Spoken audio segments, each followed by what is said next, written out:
Hi guys, welcome back to my YouTube channel guys.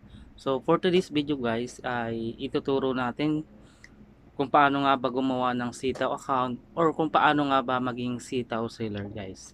Ayan, so kung mga napaplano ka guys na maging sitaw sellers, guys panoorin mo ang video nito hanggang dulo upang malaman mo yung step by step kung paano ko ginawa ang sitaw account guys. Ayan.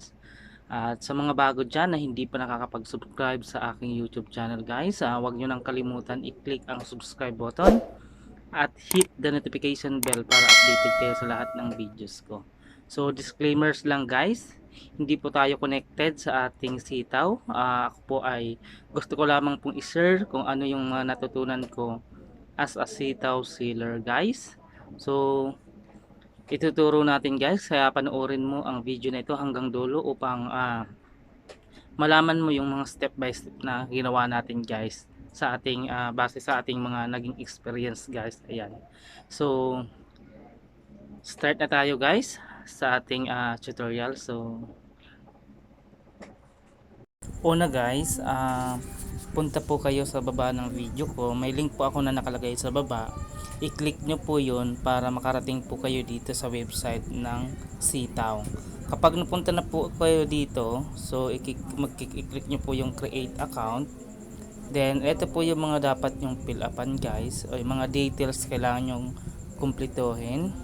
Una, first name, last name, middle name, birth date and email address, then password, then ito naman basic info guys, yung shop name, so ilalagyan nyo po siya dito ng shop name.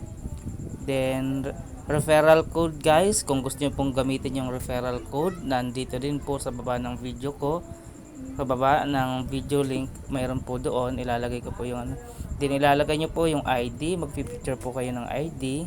Ayan, kung ano yung ID po yung available sa inyo, yun po yung piliin nyo. Kung passport, okay lang. So then i-upload nyo yung file, yung picture ng ID, then selfie picture, then importante guys yung cellphone number kasi doon po magtatawag si customer service. Then address po ilalagay. So lahat ng po mga details na kailangan po fill upan nyo kasi para ma-approve po kayo, kasi pag kulang po yung details na inilagay nyo or pinil up dyan ay hindi po yun agad-agad ma-approve. Then registered, once na okay na po yan, magkakaroon po ng email si customer service na kayo ay approve na guys.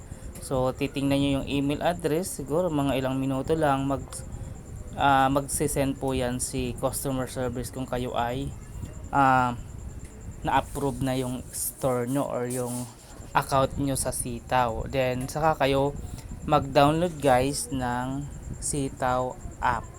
Once na na-download na kayo ng Sitaw app guys, i-enter nyo doon yung ginawa nyong